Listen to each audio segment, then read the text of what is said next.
Welcome back. We're on day 2 of our wine, and I have to apologize to Dave because I kept calling it Danger Dan's wine yesterday, and it's actually DangerDave. So apologize to you, Dave. Hope you get to watch this video and see my correction.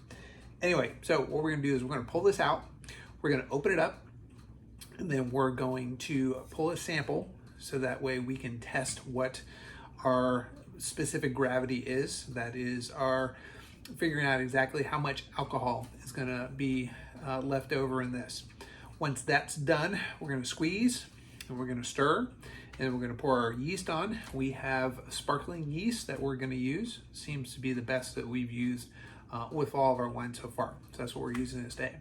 Then we'll seal the top, put the bubbler on, and let it sit for a day. So here we go. Okay, so we've pulled the lid off and look at that. That is absolutely gorgeous. All those reds that have come through from the blueberries, all the skins. That's gonna make for some absolutely wonderful and beautiful wine. So what we're gonna do now is we're gonna go and pull a little bit out of this, put it into our container and test it. One thing that I wanted to point out when I'm doing this is I actually take the baser and I go pretty deep into it so that way I'm getting it not just from the surface, but I'm getting it in the middle. So go and do my air out first, stick it in there pretty deep, and pull it up. Stick it in our container. Now, as you can see, it's going to be absolutely beautiful. So what we'll do is we'll fill this up some more, and then we'll test our specific gravity. See exactly what we have. Now, some people say you should never put it back into the wine when you're done with it. I always do. I mean, gosh, that's like, what, 4 glasses of wine? Why waste it? And it's just for personal consumption anyway. So let's go and test it and see where we're at. Okay, so I think I'm gonna really like having this camera here because it's gonna give me a better view of exactly what we think we're gonna get alcohol-wise or specific gravity. And I'm thinking, looking at this, I think we are at 1.084. If you remember, it was 8.6 yesterday. It was actually 8.4 today, which is interesting. Sometimes that happens. So we're going to go with 1.084 specific gravity. Okay, so now we tested it. We know where we're at. So now what we need to do is we're going to take our blackberries and we're going to squeeze it and get more of that moisture, all that liquid through the berries so those enzymes can break down those berries. So let's get right on that. And yes, in case you're wondering, I did sanitize my hands, sanitize everything that I do in this to make sure that nothing goes wrong with the wine. I can still feel all those blueberries in there. I recall blackberries earlier again. I was editing yesterday and heard blackberry constantly. So the other thing we're going to have to do in this is as these break down, we have to make this nylon just a little bit tighter also. Get those juices out of the blueberries into all this wine. And then we'll put our yeasties in. I don't feel too much that's not broken up in there already. Beautiful color though. Going to be an absolutely gorgeous wine when we're done. Stir this up. Get out of the way there, nylon. Stir that up. And see, there's already some sediment that was on the bottom of this we're stirring up. Okay. Here we go. Put this in the sink. Let's grab our yeast.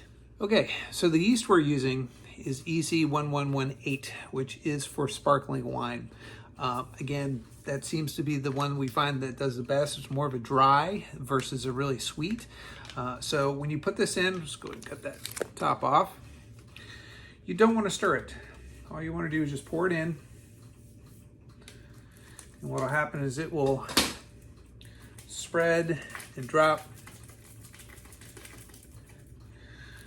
and doing its thing.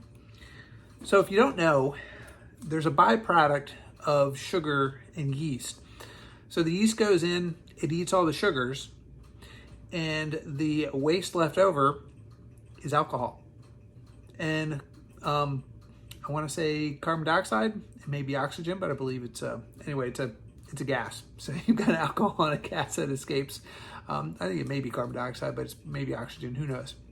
I'll have to research that, and it'll probably be on the bottom. So now what we're going to do is we're going to go ahead and put the lid on it. We're going to take the bubbler, we're going to fill the bubbler with some sanitizer, so that way it's clean, nothing can get in it. Whole point of the bubbler is to let the gas out as this ferments, and nothing gets into it. It's really nice because then it just bubbles, and it's absolutely cool when it does it.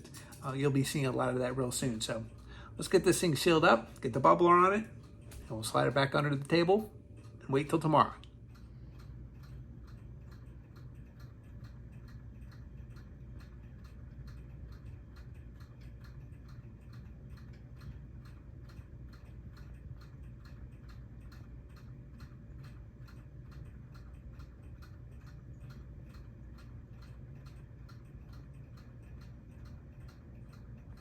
Now, I didn't record it when I did it, but when you put the lid on, you want to make sure that you seal it all the way down as much as you can, because you don't want any air escaping in or any particles or anything getting into your bucket that's going to contaminate your wine. So this is our bubbler. We have water in it. So what happens is the air, the oxygen or whatever gas comes up from the bottom. The water in it keeps anything from getting in, and then the air escapes out. Just really kind of cool. And you'll see a lot of this. Once the yeast really gets going, it really starts fermenting. It bubbles like once every second, which is pretty cool. So we'll just put this right here. Slide it on the table, and we're done till tomorrow. So I appreciate you all watching this video series of us making some blueberry wine, the whole process. If you missed the video from yesterday, it is in the playlist, so you can go and watch it. Keep an eye out. There's going to be shorts coming up. Tomorrow's going to be our first day with the yeast fermentation. Pretty excited to see where it goes. So we'll note this in our notebook, that 1.084, that was our specific gravity. And we'll see you all tomorrow. Thank you. Appreciate it. All the subscriptions and likes, comments are greatly appreciated. Thanks.